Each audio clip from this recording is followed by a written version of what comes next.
Toujours dans votre acte du jour suñu fa jógee dañuy desandi ci affaire Pape Malick Ndour ginnaaw nag bi ñu tegee li nga xamante ni mooy contrôle judiciaire bi mu di ko placé sous mandat de dépôt ginnaaw loolu nag moom Bah Diakhaté indi na ci daal ay révélation yu doy waar nañu déglu ji Bah Diakhaté dellu soir. Bon, auzu billahi mina shaytaani rajim, bismillahi rahmaani rahim, wala hawla wala quwwata illa billahi alil azim. ñu ngi sant yàlla sant bi wax maakaayam juddu ci yonent bi sallallahu alayhi wa sallam di am mbégte retrouver leen seen chaîne Baatu Dëgg TV di def vidéo bu gàtt rek par rapport à l'affaire Pape Malick Ndour pour ñu bëri mën a comprendre ce qui se passe. Ce qui se passe moom bu yeesuwul ni ils veulent faire de Pape Malick l'agneau du sacrifice parce que tout simplement bu ngeen fàttalikoo démb rek dañoo am revers ci Samuel Sarr. Bon voilà, donc tey aussi il fallait que Pape Malick Ndour ñu voilà. Mais pour ngeen comprendre mbir mi jamono yooyu weesu bi ñu convoqué Pape Malick Ndour devant le juge d'instruction par rapport à l'affaire de rapport d'expertise, rapport Prodac etc. Pape Malick Ndour dafa defoon ay contestation sérieuse bi mu defee contestation yu sérieux yoo xam ni weddi na lépp loo xam ni rapport boobu indi na ko ci kanamu procureur ci kanamu juge d'instruction ak ay avocat wu loolu convaincre woon amaana juge bi ba mu bañaloon procureur parce que procureur dafa ne woon Pape Malick Ndour nañ ko placé sous mandat de dépôt ba ñu génnee ci loolu maanaam bi ñu convoqué Pape Malick Ndour defal ko audition ci fond dossier wu procureur dafa laajoon pour ñu tëj Pape Malick Ndour en attendant affaire di leer juge d'instruction bi nga xamante ni moom moo nekk ci pôle financier yi maanaam ci seen juridiction jëm ci wàllu finance dafa ne woon moom nangu lulul procureur ne Pape Malick lañ ko war a tëj mu ne ko dafa koy bàyyi mais dañ koy defal bracelet wala dañ koy bàyyi biir këram mu toog parce que moom il est convaincu que lii mu gis nii en tant que nu mu tudd magistrat instructeur donc il convaincre lul daal pour mu jël nit ki di ko xañ liberté mu bàyyi ko bàyyi nëgës ndiku boo xam ni day toog këram donc voilà donc ñu mën ko surveiller procureur nag nangul woon loolu juge d'instruction wax procureur moo def li nga xam ni moom mooy recours yóbbu ko chambre d'accusation bu cour d'appel bu tribunal grande instance de Dakar bi loolu amee nag tey ñu ne décision boobu génn na cour d'appel maanaam chambre d'accusation bu cour d'appel fekk si na procureur de la république financier ci li nga xam ni mooy recours maanaam mooy li nga xamante ni demoon na jàmbat ko ci cour d'appel dafa jox dëgg procureur de la république ne juge d'instruction li procureur wax nga war a def muy Pape Malick Ndour dañ ko war a yóbbu placé ko mandat de dépôt donc loolu mooy li génn tey mooy chambre d'accusation bu cour d'appel de Dakar tribunal grande instance bu Dakar moo jox dëgg procureur de la république ci recours bi nga xam ne def na ko recours boobu nañ ci ñëw en direct niñ ko nëbbee niñ doon nëbbee procureur nangam sangam ba jamono yi ñu weesu nañu xamal Pape Malick Ndour ne ko am na recours boo xam ne procureur def na ko ngir ñu neenal li nga xam ne mooy bàyyi biñ la bàyyi ci kër te ñu yóbbu la Rebeuss nga dem toogi donc tey jii loolu la yoon génne ni chambre d'accusation bu cour d'appel moom moo dëggal procureur ci jàmbat bi nga xam ne jàmbat ci décision bi juge d'instruction jël juge d'instruction ci fond bi la déglu Pape Malick Ndour mais bu ñu ko déglu aussi dafa ne lii contestation yu sérieuse la yoo xam ni jarul daal ma ci def kenn mandat de dépôt bon léegi xam nga c'est-à-dire que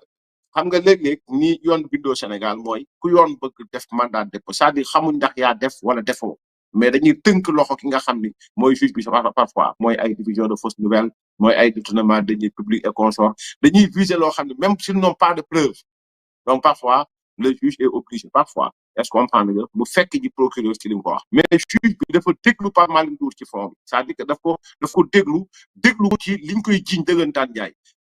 posé ko ci ay questions Pape Malick Ndour tontu ko mu convaincre ko il a convaincu d'ailleurs même le procureur maintenant peut-être xamuñu lu waral def yi muy jëf nii parce que derrière les décisions des procureurs da ngeen gis am na ay décisions politiques dafa am ay mains yu nekk ci ginnaaw yoo xam ni donc voilà mi ngi noonu léegi Pape Malick Ndour ndax day dem kaso tey wala demul kaso tey ay avocat Pape Malick Ndour déposé na li ñuy woowee pourvoi boo xam ne avocat Pape Malick Ndour déposé na li nga xam moom la ñuy woowee recours ci li nga xam ne mooy décision bi génn tey nag ñu ngi xool mais li jar a xam ba xam mooy avocat Pape Malick Ndour bu ñu defee tey recours Pape Malick Ndour mënagul a dem mandat de dépôt déedéet le recours est suspensif en matière pénale donc procureur dafa saisiroo ñi nga xam ne ñooy nu mu tudd sax chambre d'appel léegi avocat Pape Malick Ndour yi ndax Pape Malick day dem tey kaso wala dem tey kaso mënagul a dem kaso parce que mandat de dépôt mënagul a am certes décision chambre d'accusation bu cour d'appel dëggal na procureur mais yoon tamit dafa am procédure boo xamante ni moom lay topp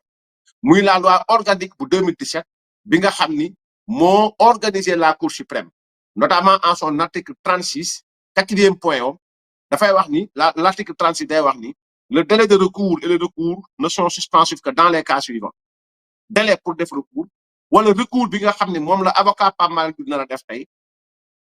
mënul takkal benn décision lu dul ci ñeent yi muy wax donc ci biir ñeent yi da cee bokk en matière pénale te kaaw Pape Malick Ndour nous sommes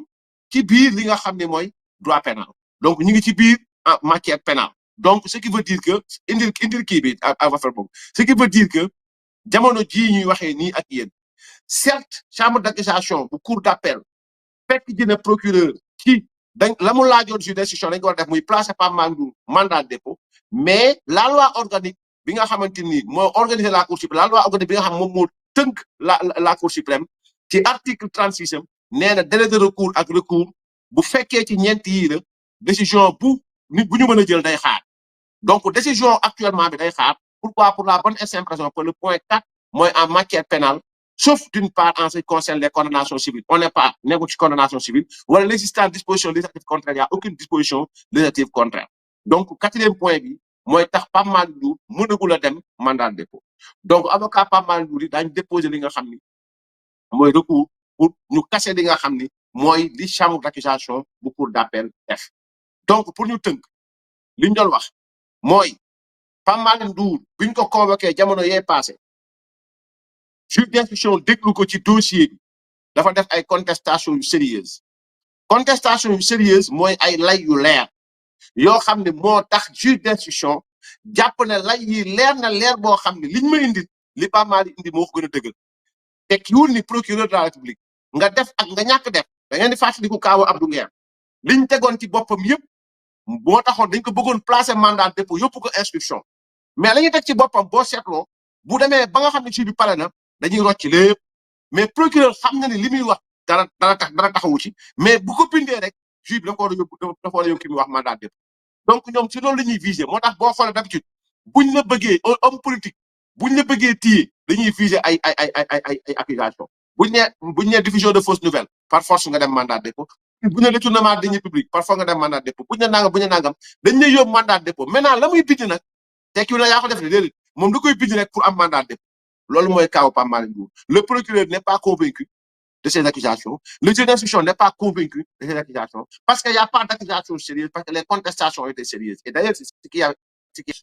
convaincu le juge à telle enseigne qu'il avait pris la décision par devers lui de ne pas envoyer Pape Malick Ndour en prison mais de le juste comment dirais-je mettre en liberté provisoire assorti comme commande de contrôle comme lan de port de bracelet donc ça veut pas dire que Pape Malick moo def déedéet le procureur dafa viser loo xam ne juste parce que Pape Malick Ndour les dérange parce que Pape Malick Ndour même silencieux l'État a peur de lui bien entendu parce que bu leen fàttali Pape Malick da leen sonal Pape Malick c'est un homme politique Pape Malick c'est le responsable des cadres de la République Pape Malick Ndour est un pilier dans la réorganisation et la restructuration de ce parti-là donc ça dérange Ousmane Sonko Pape Malick Ndour aussi est président du conseil départemental de Guinguinéo donc tout cela fait que Ousmane Sonko fekk ñu ngi téye ay maire comme Farba Ngom comme Moustapha Diop donc da ci am yoo xam ni du leen bëgg bàyyi ñu dem parce que ñu ngi jëm ci ay élections donc Pape Malick Ndour aussi élections yi jëm da cee am rôle bu efficace boo xam ne ci joué et c'est la raison pour laquelle le procureur a visé ses chefs dans le seul but de l'envoyer en prison le juge d'instruction bi nga xam nag moom day déglu enquête à charge et à décharge était convaincu que li Pape Malick Ndour wax looloo dëgg donc le juge avait refusé de suivre le procureur de la République ci biir li mu laajoon yóbbu Pape Malick Ndour mandat li juge bi bañoon topp procureur loolu la procureur demoon joytu ci chambre d'accusation bu cour d'appel loolu moo génn tey ñu ne chambre d'accusation bu cour d'appel kat nee na li procureur wax ne moom nanguwul li juge bi wax loolooy dëgg kon Pape Malick Ndour nañ ko yóbbu mandat de dépôt donc loolu mooy ordonnance bi tey chambre d'accusation jël bu cour d'appel jël na ko ba pare nee na dañu war a yóbbu Pape Malick Ndour li nga xamante ni moom mooy dépôt mais yoonu Sénégal comme ni ma leen ko waxee léegi l'article 36 de la loi organique 2017 bi nga xam ne moo yor Cour suprême article 36 ci point 4 am dafa ne le recours et le recours ne sont dispensés que dans les cas suivants et au 4e point en matière pénale et nous sommes dans le cadre bi nga xam ne mooy le droit pénal ce qui fait qu'aujourd'hui ay recours yi nga xam ni moom la ñi nga xam ne mooy avocat Pape Malick Ndour moom la ñuy yóbbu Cour suprême nag bu ñu fa demee cette fois-ci chambre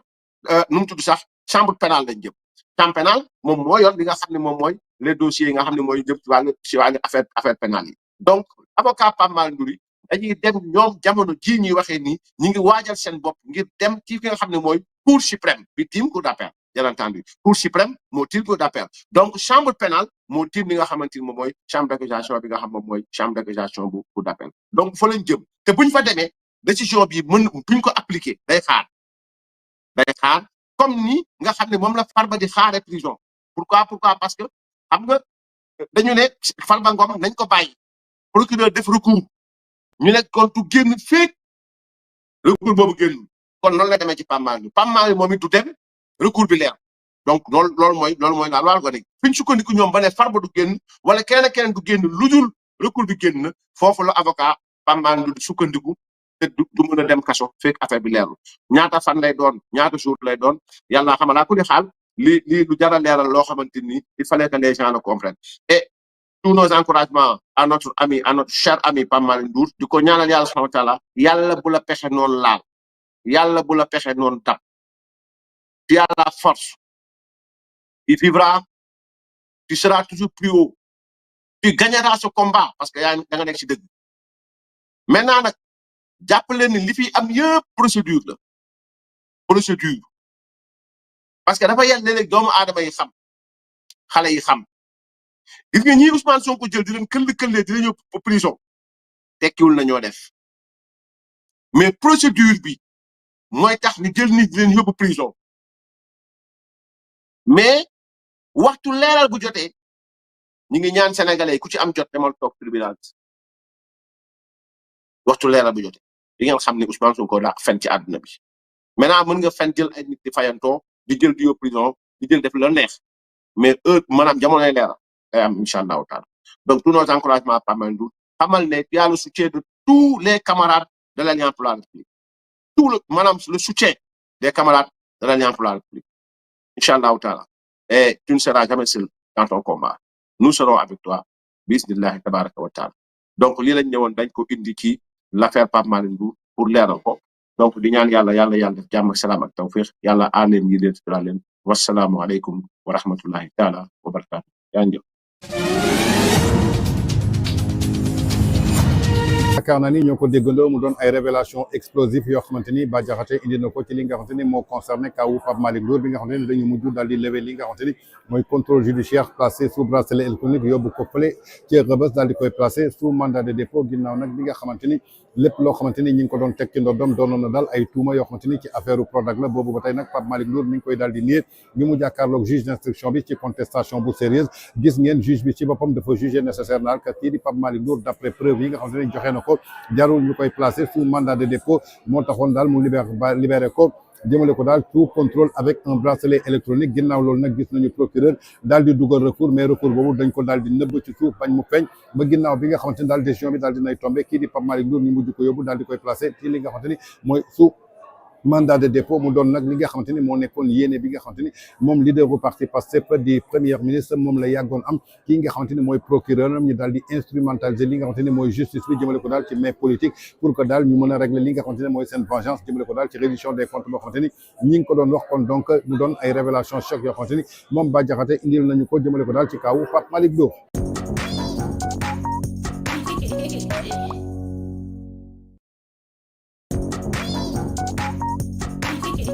Hey.